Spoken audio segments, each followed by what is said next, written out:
perbuatan menawarkan untuk dijual satu narkotika itu sudah menjadi full toy. Iki ono barang 5 kg golek no lawan posisi barang di Riau dan posisi pesannya sendiri sudah dihapus. Disita dari saudara Teddy Minahasa, Pak. Teddy Minahasa berulang kali mengelak atas keterlibatan dirinya dalam otak peredaran narkotika jenis sabu yang didapat dari hasil penukaran barang bukti sitaan.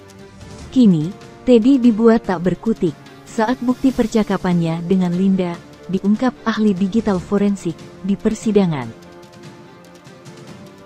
Untuk percakapan ditemukan pada barang bukti kedua Samsung Galaxy S2 1 disita dari saudari Linda. Untuk komunikasinya sendiri, komunikasi antara Linda dengan nomor akun WhatsApp 0822 87 094 229. Komunikasi dengan 0812 1176 666 atas nama My General. Untuk description pesan komunikasi, jadi akun My General mengirimkan pesan kepada Linda.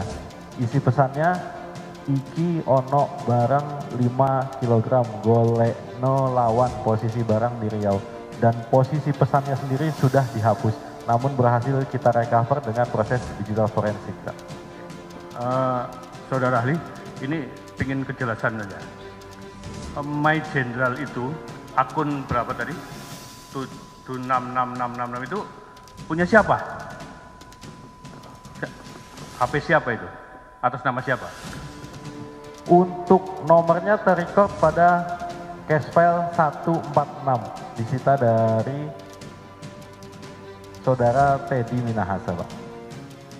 Dari komunikasi yang banyak tadi, iya, apakah ada dipertunjukkan terdakwa ini sabu yang mau diperjualbelikan itu? Ada dipertunjukkan. Ada gambarnya dipertunjukkan? Tidak ada, saudara. Tidak ada. Hanya chat terdakwa bilang ada sabu di tanganku. Oh, ada sabu di tangan hanya itu.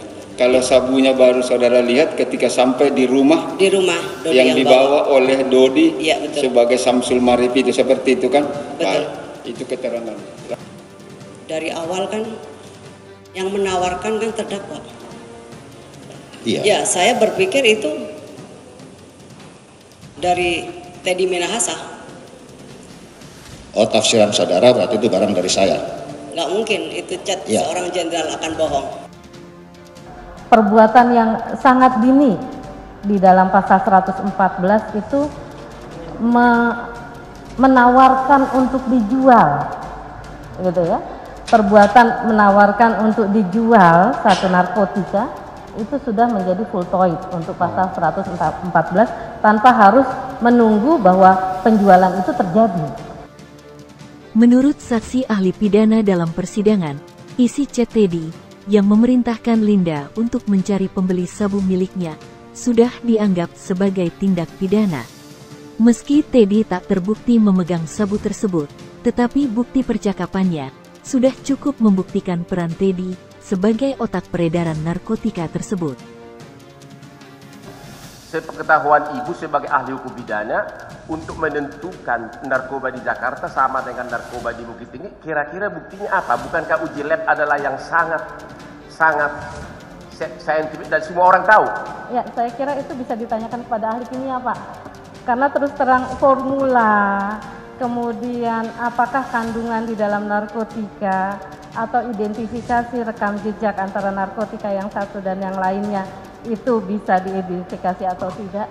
Saya bukan bidang keahlian saya untuk ahli kimia gitu ya. Baik, ahli ahli diminta menjawab sepanjang ahlinya saja. Kan bukan ahli semua kan? Betul. Ahli sepanjang pengetahuan spesifikasinya. Itu saya tidak tahu apakah dengan kasat mata bisa dilihat atau memang memerlukan scientific evidence, itu bukan bagian dari bidang saya. Pada konteks media player atau turut serta dalam terjemahan Indonesianya, tindak pidana yang dilakukan oleh beberapa orang pelaku yang syaratnya adalah yang pertama ada kesatuan niat untuk melakukan tindak pidana yang sama. Ini sering disebut sebagai meeting of mind dari para peserta delik, dari para peserta tindak pidana. Yang kedua, kontribusi atau kerjasama secara fisik. Meskipun di dalam beberapa putusan yang terkenal, ini tidak terlalu menjadi syarat yang menentukan kontribusi secara fisik ini. Ya, karena banyak buku yang mengatakan orang yang tidak memenuhi unsur delik pun ketika ada kesatuan niat, dia dianggap sebagai peserta delik. Saksi ahli pidana dari Universitas Indonesia, Eva Ahjani Zulfa, dihadirkan jaksa dalam persidangan kasus peredaran narkoba dengan terdakwa Irjen Teddy Minahasa. Eva menjelaskan bahwa permufakatan jahat bisa menjadi dasar untuk meminta pertanggungjawaban pidana terhadap seseorang. Eva lalu menyampaikan bahwa dalam kasus peredaran narkoba, pembuktian peredaran narkoba tidak perlu menunggu hingga permufakatan jahat itu selesai. Menurutnya, sepanjang bisa dibuktikan telah ada permufakatan jahat, orang itu bisa dijerat pidana.